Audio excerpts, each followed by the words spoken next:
안녕하세요. 이번에는 우리 소득세법 중에서 양도소득세 하겠습니다. 양도소득세는 기존에 말씀드린 것처럼 이제 종합소득하고 퇴직소득 이제 구분해서 우리가 이제 따로 관리하고 있고, 그 세법 조문에서도 이제 제3자 거주자 양도소득에 대한 납세 의무를 따로 이제 구분되어 있습니다.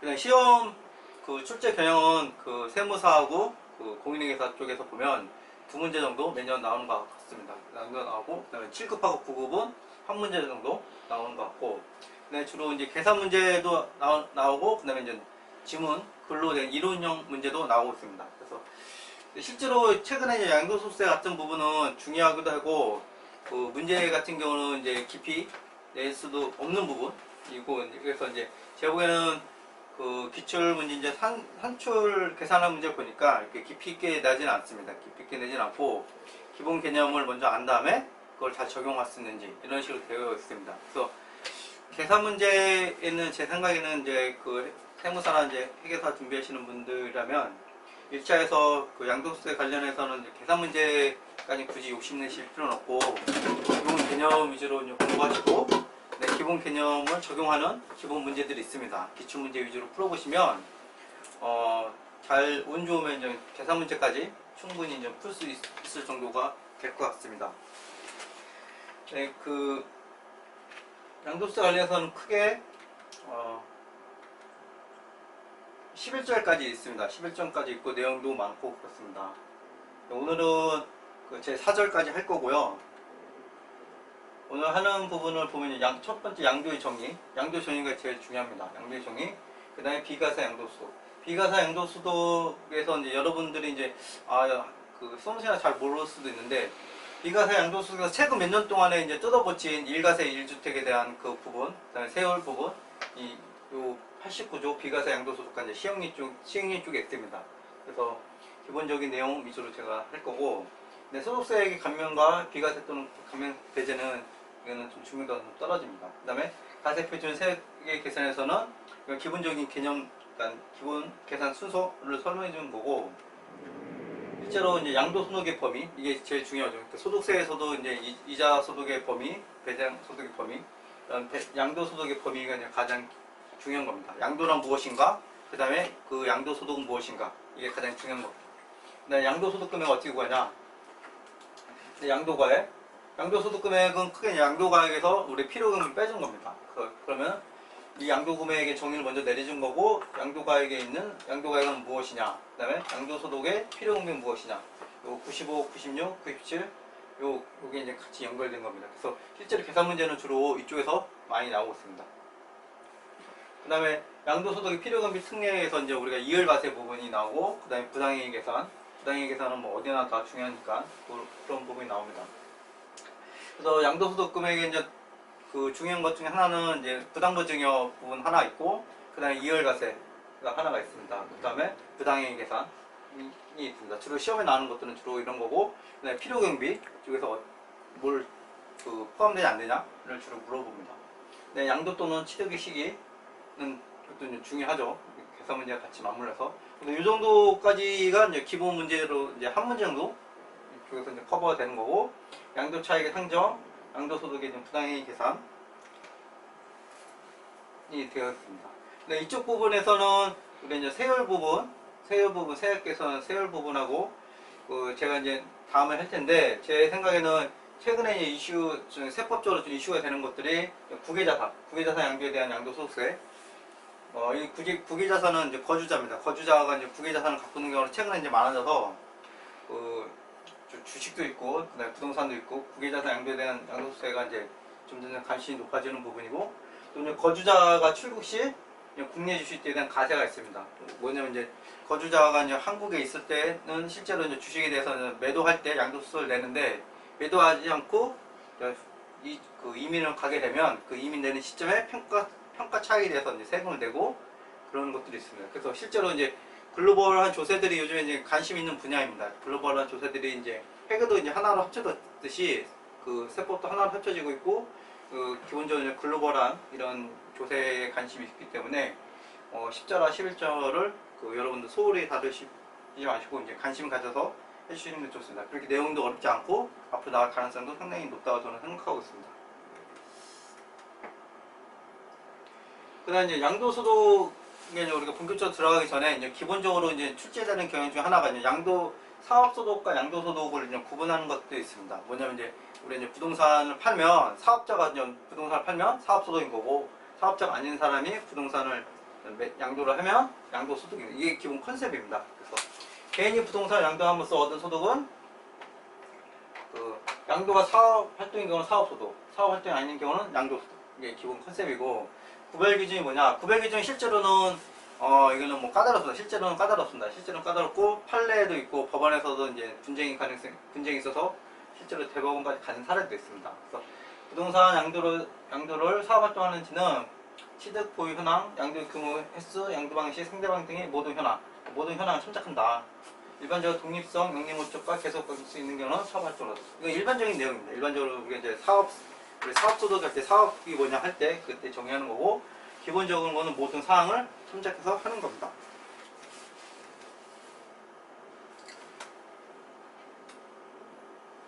양도의 정의입니다.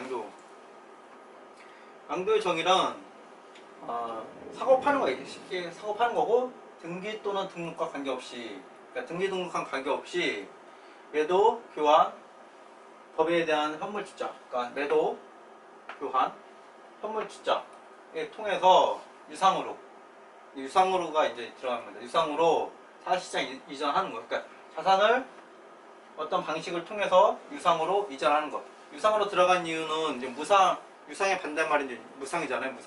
무상으로 할 때는 이제 증여세 쪽에서 이제 컨트롤하는 겁니다. 그래서 유상으로 사실상 이전하는 것을 말한다. 이 경우는 좀 부담부 증여라는 거는 이제 양도를 할 때 양도 자산이 있으면 부채 부분이 있습니다. 부채.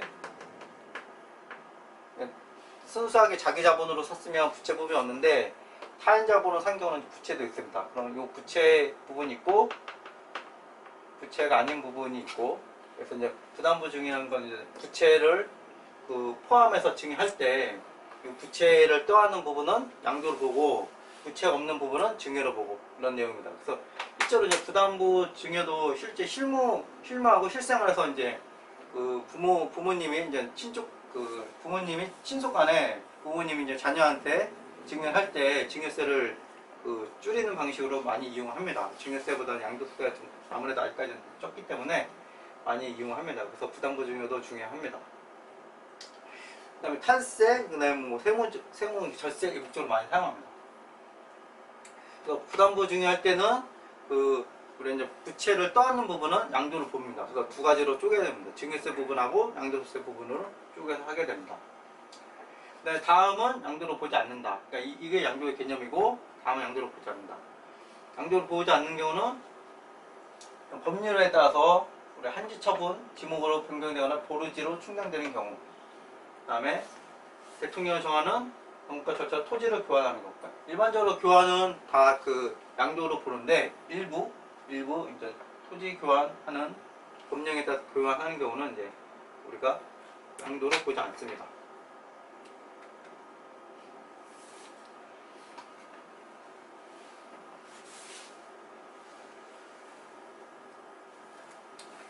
첫 번째 양도의 정의가 끝났고, 두 번째 주식등입니다. 주식등이 이제 나오는 이유는 양도 소득의 범위에서 이제 크게 이제 토지 건물이 있고, 그 다음에 이제 일단 먼저 말씀드리면 토지 건물이 있고, 이게 기본적으로 이제 부동산입니다. 부동산. 그래서 부동산을 취득할 권리가 되어 있고, 그 다음에 이제 주식이 있습니다. 주식이 있고 기타 자산 있습니다. 주식이 여기에서 정의가 되는 겁니다. 그래서 주식에 대한 우리 매매 차익은 양도소득세에서 우리가 다뤄지고 있습니다. 주식등이란 주식들은 투자 지분, 이게 일반적으로 여러분이 알고 있는 주식과 투자 지분이고요. 그 다음에 신수 인수권과 증권 예탁 증권을 포함합니다. 이것도 이제 포함한다. 좀 넓은 범위죠. 일반적으로 생각하는 것보다. 증권 상장법인은 여러분 다 아실 거고, 증권 비상장법인도 아실 거고, 증권 상장법인은 코스피, 그 다음에 이제 코스닥, 그 다음에 코넥스 이렇게 거래되는 시장을 말하는 거고, 실질 거래가액은 실제로 이제 거래가 된 금액입니다. 실제 거래가 된 금액. 양도자와 양수자가 실제로 거래한 가액입니다. 그래서 이제 뭐 상대 높은 가격으로 할 수도 있고, 네, 상대 낮은 가격으로 할 수가 있습니다. 일단은 그 자체가 실질 거래가액입니다. 실질 거래가액이지만 높고 낮으면 당연히 세법에서는 이제 부당이익 계산 쪽으로 넘어가는 거죠. 실질 거래가액은 그 말대로 거래가액입니다. 근데 1세대라는 것도 상당히 실무에서 중요합니다. 1세대라는 거는 1세대 기본 개념은 이제 거주자, 그 배우자,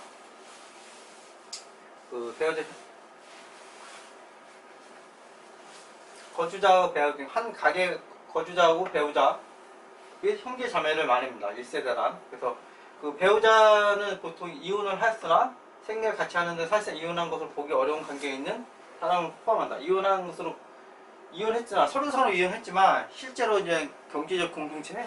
우리 이제 뭐 자산을 같이 나눠 쓴다든가 뭐 이런 게 보이는 사람들. 그러니까 이게 절세 목적, 탈세 목적으로 이제 이혼하는 그 서류상으로 이혼하는 분들이 있어요. 그래가지고 이제 이런 문구가 들어온 거예요. 사실상 이혼 것으로 보기 어려운 관계에 있는 사람도 포함한다. 네, 형제자매 이런 거를 포함하고 직계비, 존비속 및 거주자 및 직계비, 존비속 형제자매를 포함한다. 그래서 이제 1세대라는 것이 왜 중요하냐면 그 우리가 이제 같이 살고 있으면 내 집안에 뭐 형제자매도 있어요. 근데 형제자매도 그 일을 하고 있어요. 일을 하고 있는데 이 친구도 이제 그 주택 하나 있어요. 나도 있고. 그러면 한 집안에 그러면 이제 1세대 1가구 주택이 안 될 수도 있어요. 그래서 1세대라는 기본 개념이 상당히 중요하게 되는 겁니다.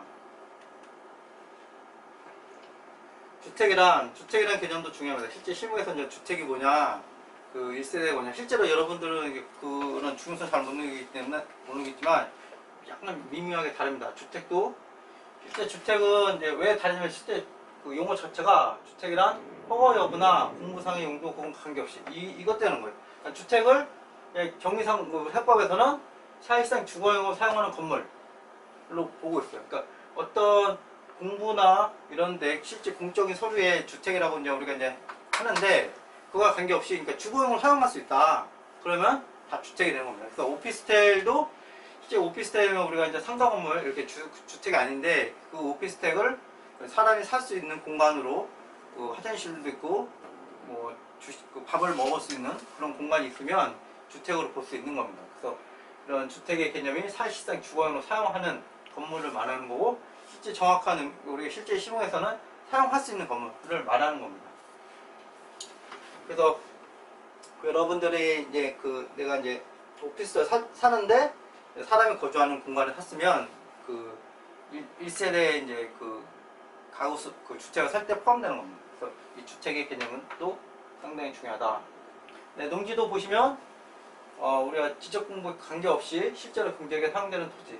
그래서 여러분들이 개념을 좀 보시면 알겠지만 해법에서 이제 양도 쪽에서는 실제로 이제 양도소득세도 그 어떤 거와 관계없이 실제로 이제 파는 거 유상으로 이전되는 거는 다 양도고 주택이라는 거 살 수 있는 곳이라면 다 우리가 주택인 거고 경제에 사용할 수 있는 토지는 다 농지인 겁니다. 그래서 이제 우리가 직접 공부에 따라서 구분하지 않는다 이런 거를 여러분들 알고 계시면 됩니다. 근데 조합원 입주권도 이제 그 입주자로 선정된 지 조합원 입주권도 이제 조합원 입주권은 뭐랑 관리되면 이게 이제 그 우리가 주식을 이제 취득할 수 있는 권리 그쪽은 그 맞물리는 겁니다. 그래서 권리지만 권으로 되어 있지만 우리가 이제 그 양도소 쪽에서 정의를 해주고 있는 겁니다. 그 다음에 조합원으로서 취득한 것, 최초 취득한 것이고 조합원으로부터 취득한 것을 포함한다. 그러니까 다른 거예요. 이거 구분해서 써있는 이유는 우리가 조합원으로 처음에 취득한 것과 그 조합원부터 그 다음에 취득한 것, 두 번째로 취득한 후속으로 취득한 거하고 우리 권리가 좀 다릅니다. 세법에 그 우리가 그 다루는 그래서 이게 이제 구분해서 있습니다. 분양권이라는 것은 우리 공급계에서 일반적으로 일반 분양하듯이 분양권은 공급계를 통해서 주택을 공급받는 선정된 지위입니다.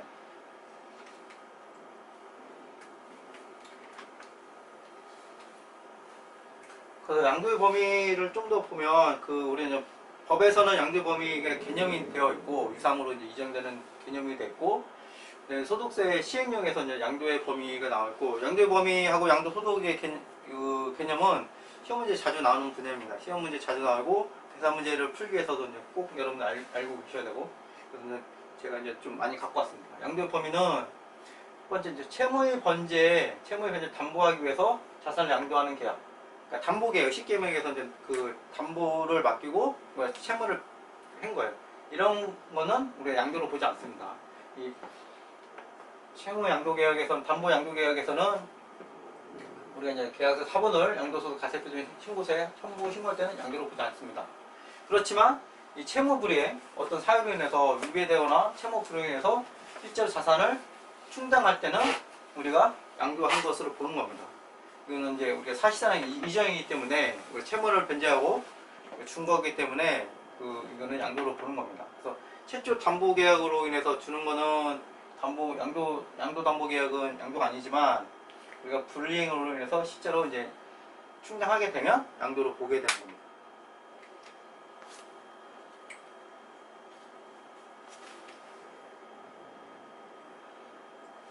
양도소득세 쪽 관련된 거는 이제 우리가 제가 준비한 거 장표가 좀 많습니다. 장표가 많고, 중요한 거 밑줄침 위주가 이제 시험 문제에 나왔던 거고, 나올 가능성이 있는 부분으로 제가 할 겁니다. 양도를 보지 않는 경우는 법원의 합정 판결에 의해서 신탁 해지를 원인으로 소유권 이전 등기로 양도를 보지 않는다. 그러니까 신탁 해지는 신탁은 맡긴 거기 때문에 맡긴 것도 양도를 안 보고, 해지로 해서 다시 백하는 것도 양도를 보지 않습니다. 그다음에 매매 원인 무효 소유에 의해서 매매 사실 원인 무효로 판시되는 경우 환원될 때 양도를 보지 않는다는 거고, 단순히 재산을 재분할하는 경우도 양도를 보지 않는다는 거고, 그다음에 당연히 지분이 변경되는 부분 양도를 봅니다. 중요한 부분이 이제 이혼으로 인해서 우리가 이제 재산 분할할 때 형성된 재산, 여기 중요한 게 형성된 부분의 재산을 분할하는 거는 우리가 양도를 보지 않습니다. 네, 자산의 유상으로 이전한다는 거 이제 보겠습니다. 집행 기준, 우리가 국세청에서 이제 만드는 자료가 있습니다. 집행 기준에 나오는 거고요. 보시면 이제 유산 이전 사례는 매매 있고 교환, 현물 출자, 요게 이제 기본적으로 나눠진 거고, 그다음에 협의 매수, 수용, 현금하고 채권으로 받는 이거, 그다음에 경매, 공매, 위자료, 대물 변제, 부담 보증의 물납, 채무의 감소. 그래서 이제 모든 우리가 이제 자산의 이전하고 유상으로 성격, 그러니까 채무의 감소도 이제 유상으로 하는 거랑 똑같으니까 많은 대부분의 경우가 이제 다 양도를 보고 있습니다. 근데 이제 경매, 공매 중에서 이제 내 물건 다시 취득하는 경우가 있어요. 그거는 양도로 보지 않습니다.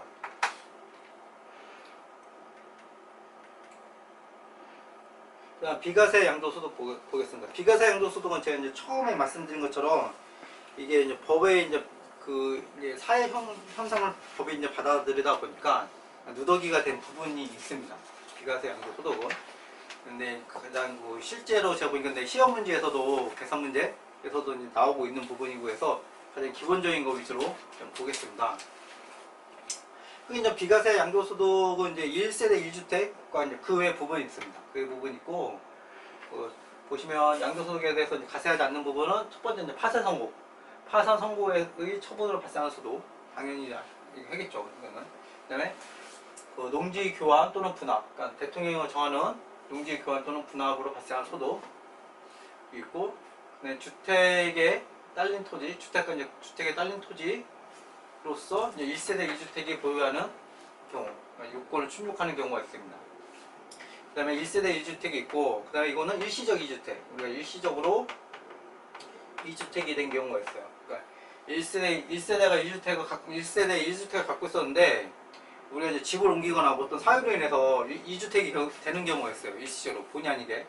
그러니까 투자 목적이 아니라 이제 다른 목적으로 해서 일시적으로 이제 2주택이 우리가 되는 경우가 있습니다. 그때도 우리가 비과세 요건을 봐줍니다.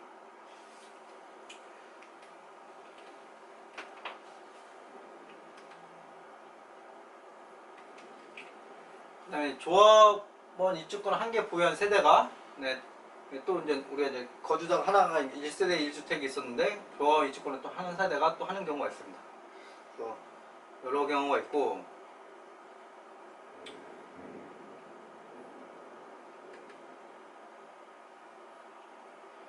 그다음에 시행령 쪽에서 자세히 되어 있습니다. 시행령 쪽에서 실제로 시행령 쪽에서 제가 갖고 온 거는 154조, 155조인데 시행령을 보시면 되게 다양하게 있습니다. 이 최근 몇 년 동안 뭐 조정지역도 있고 그래서 이제 1세대 2주택은 되게 이제 많이 있습니다.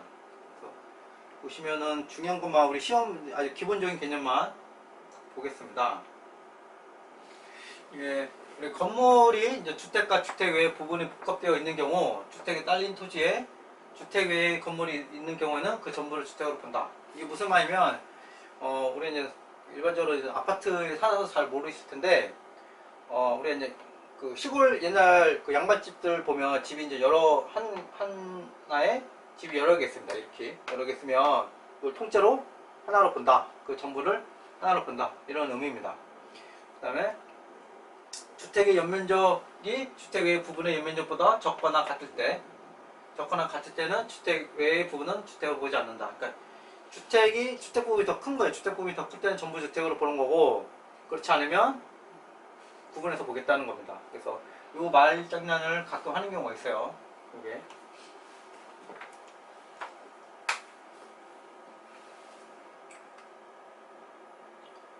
그다음에 이제 보유기간 계산법이 있는데, 이것도 이제 보유기간도 이제 우리가 이제 보유기간 계산법은 2주택 이상을 보유한 1세대 1주택 외의 주택을 모두 양도한 경우에는 양도 1주택을 보유하게 된 날부터 보유기간 계산한다. 이게 무슨 말이냐면,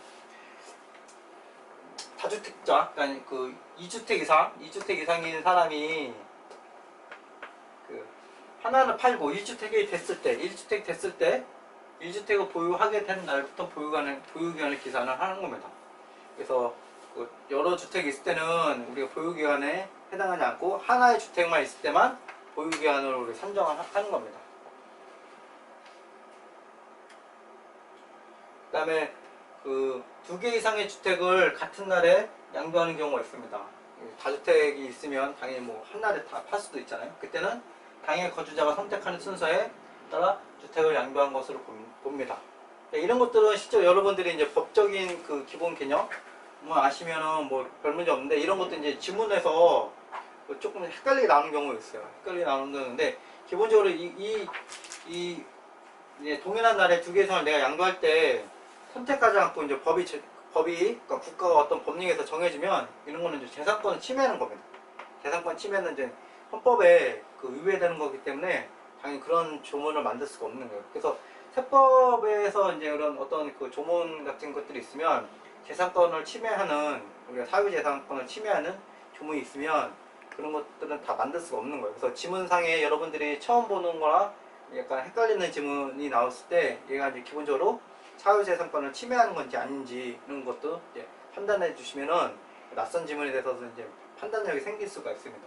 그래서 이게 당연히 선택하는 겁니다. 재산권을 보호해주기 때문에 선택하는 거고, 그리고 뭐 국가가 어떻게 정한다, 이거는 이제 재산권 침해이기 때문에 말이 안 되는 겁니다. 그래서 여러분들이 실제로 이제 제가 이제 세법 처음 할 때 말씀드렸는데, 그 세법이 상위가 이제 민법이 있고 그다음에 헌법이 있고 이런 거에 이제 많이 영향을 받습니다. 그래서 그런 쪽 관련된 법적인 기본 개념이 있는 상태에서 세법을 공부하시면 훨씬 이해가 빠릅니다. 이런 거 잘 모르면 이거를 그냥 외워야 되는 거예요. 당연한 건데 당연하지 않고 외워야 되는 거죠. 그다음에 일시적으로 2주택이 된 경우가 있습니다. 일시적으로 2주택이 된 경우는 다음 각호에 따라 종전의 주택을 양도하는 경우에는 이를 1주택, 2주택으로 보아 우리가 이런 비과세라든지 세율을 적용하는 겁니다.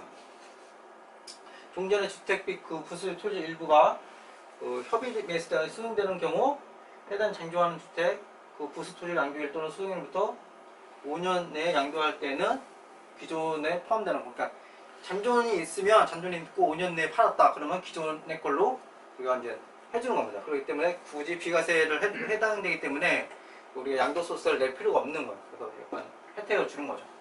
그러니까 협의하고 수용될 때는 우리 이제 본인이 원치 않은 경우에 수용되는 거예요. 그래서 전체가 수용되면 모르겠는데 일부가 수용되는 경우가 있습니다. 일부가 수용되는 경우가 있기 때문에 일부만 수용되고 남아있는 거를 당장 매수자를 찾기 어렵잖아요. 그럴 때는 우리가 5년 내에 해주면 포함해서 해주겠다는 취지로 이해하시면 됩니다.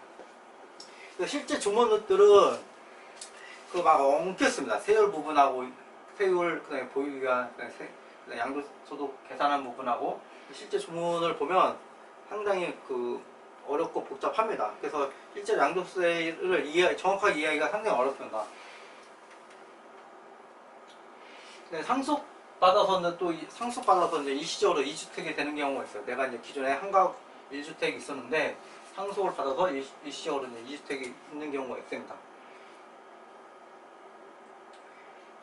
이때는 그러니까 상속받은 주택과 그 밖의 주택을 국내에 각각 한 개씩 소유하고 있는 세대가 1세대가 일반 주택을 양도하는 경우에는 국내에 한 개 주택을 소유하고 있는 것을 보아 적용한다.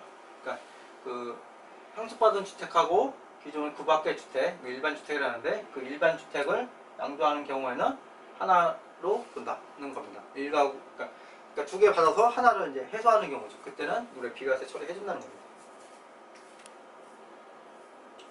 그다음에 이제 공동상속주택이 있습니다. 공동상속주택. 우리가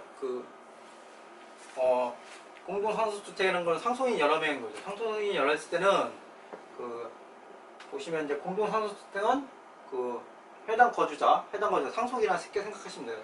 상속인의 주택을 보지 않습니다.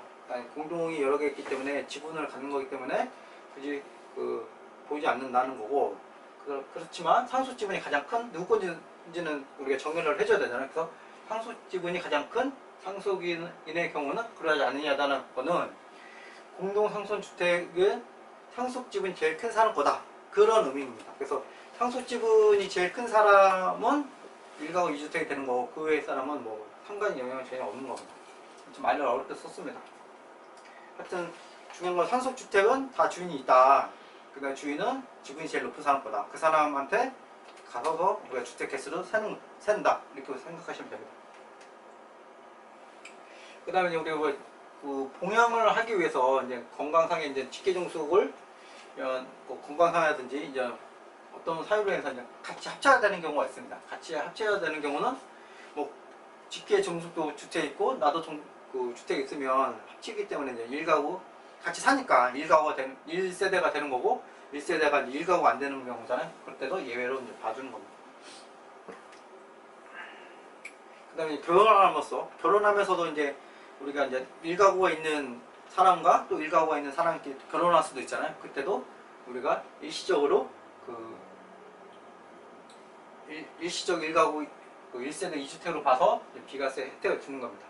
그래서 이런 것들은 다 일시적인 거기 때문에 일시적인 걸 해소해야 되는 거예요. 일시적으로 해소할 때 해소한 거에 대해서 우리가 비과세를 해주는 거고, 그 다음에 일시적으로 해소하지 않으면 이제 비과세 혜택이 없는 거예요. 그래서 이런 것 여기서는 보면 5년 이내 할 때 혜택을 주는 겁니다.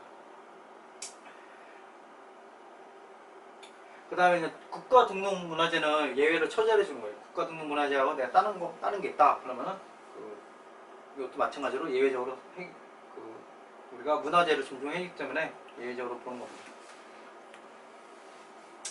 그 다음에 이제 면지역하는 소재, 우리가 실제 농어촌 주택입니다. 농어촌. 실제로 읍면, 도시지역 안의 지역체예요. 이게 이제 아셔야 되는데, 이름이 읍이 아니라 실제로 농어촌, 그러니까 도시지역 아닌 데가 있습니다. 도시지역 아닌 데의 주택도 우리가 이제 예외를 하고 있습니다. 그래서 이게 보면 우리가 이런 법들이 이런 거예요. 그러니까 1세대 비과세 주택 왜 지정을 하면 우리가 이제 경기 중에 이제 안 좋을 때, 경기가 안 좋을 때 이제 주택 거래를 늘려야지 좀 좋잖아요.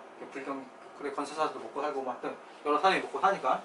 그럴 때 이제 혜택을 많이 주는 거예요. 혜택을 많이 줘서 비과세 혜택을 많이 주면 거래가 늘어나니까. 그런데 넣으면 혜택을 늘리는 거는 세법에서는 줄이기 어려워요. 왜냐면 누군 혜택 받고 누군 그 다음 사람은 혜택 못 받으니까. 그래서 이제 이 세법이 누더기 있는 채로 있는 거예요. 한번 이게 정리되는데 그 정리를 하면 이제 피해 보는 사람이 있으니까 그 피해 보는 사람한테 이제 정치인들은 이제 국회의원들은 이제 표를 못 받잖아요. 그렇기 때문에 이제 이 세법 한번 이제 누더기 되면 계속적으로 누더기 되는 겁니다. 그래서 이쪽 비과세 쪽은 엄청 누더기가 됐습니다. 이 최근 몇 년 동안. 그 다음에 이제 기획재정문용어는 이제 치약, 근무상해병, 질병, 요양, 부득이한 사유로 이제 우리가 이제 나가는 경우, 우리 부득이한 사유로 인해서 국내에 각각 한 개씩 소유가 있는 경우도 우리가 봐주는 겁니다. 그다음 이제 법인, 우리가 이제 예전에 그 지방으로 이제 이전하는 경우가 있습니다. 서울에 있는 회사들이 지방으로 이제 이전하는 경우가 있습니다. 그때도 우리가 혜택을 줬어요. 그러니까 혜택을 준 게 많아요. 우리가. 그래서 이제 없어지도 않고. 보시면 총 25항까지 있습니다. 1세대 2주택의 특례가 25항까지 있는 거예요. 계속 늘어나고 없애지 못하고 계속 늘어나게 한 겁니다. 양도소득에 관한 비과세비 감면은 이제 가볍게 보시면 될 것 같고, 이거는 거의 나오지 않습니다. 중요한 거는 이거 하나는 그 미등기 자산, 미등기 양도자산에 대해서는 우리가 이제 소득세 비과세 관해서는 적용하지 않는다. 그러니까 우리가 1세대 1가구에서 이제 비과세 항목이 있는데, 근데 미등기된 주택을 우리가 거래를 한 거예요. 그러면 우리가 비과세를 적용하지 않습니다. 그 다음에 페널티, 일종의 페널티. 등기를 했는데 미등기를 했던 걸 페널티를 준 거고, 그 다음에 시중에서 이제 우리 이제 언론 기사도 보면 이제 우리가 이제 그 부동산 그 주택 거래 할 때 이제 업계약, 다운계약 이런 걸 많이 합니다. 업계약, 다운계약 이제 그래서 이제 세법은 어떻게 하느냐 이런 거는 요 2항 우리가 91조 2항에 이제 되어 있습니다. 보면 실제로 우리가 그 양도소득세는 기본적으로 실지거래 가액으로 이제 다 계산을 하게 되는 겁니다. 실지거래 가액을 다 하게 되는데 업계약하고 다운계약은 실지거래 가액이 아니잖아요. 그래서 이제 보시면 매매계약서 거래가액을 실지거래가액과 다르게 적용하는 경우, 그러니까 업계약하고 다운계약을 하는 경우를 얘기하는 겁니다. 이때는 양도소득세의 비과세 감면에 관한 규정을 적용할 때 비과세 또는 감면 받았거나 받을 세액에서 다음 각호의 구분을 따른 금액을 뺀다. 이 업하고 다운 실제 거래가액과 차이만큼은 다 비과세로 보지 않는 겁니다. 비과세도 보지 않고 그러니까 세금도 내고 양도소득세도 내고 그 다음에 뒷부분에 보면 당연히 가산세 내겠죠. 신고를 좀 우리가 제대로 안 했으니까, 허위를 했으니까 가산세를 내는 겁니다. 그래서 여러분들이 수험생은 좀 잘 모르겠지만 실제로 비과세로 그 파는 쪽에서 비과세로 되는 경우면 그 취득하는 쪽에서 이제 금액을 좀 조정해달라고 합니다.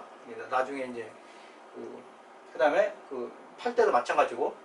근데 그런 거에 이제 응해주면 그 응해준 사람도 같이 당연히 이제 매매계약서니까 매매계약서 자체는 이제 매도하고 매수가 같이 있는 거기 때문에 응해준 사람도 다 처벌받는 거예요. 그래서 이제 이걸 알고 그냥 세법에 문제가 된다. 그래서 이제 하지 않는다.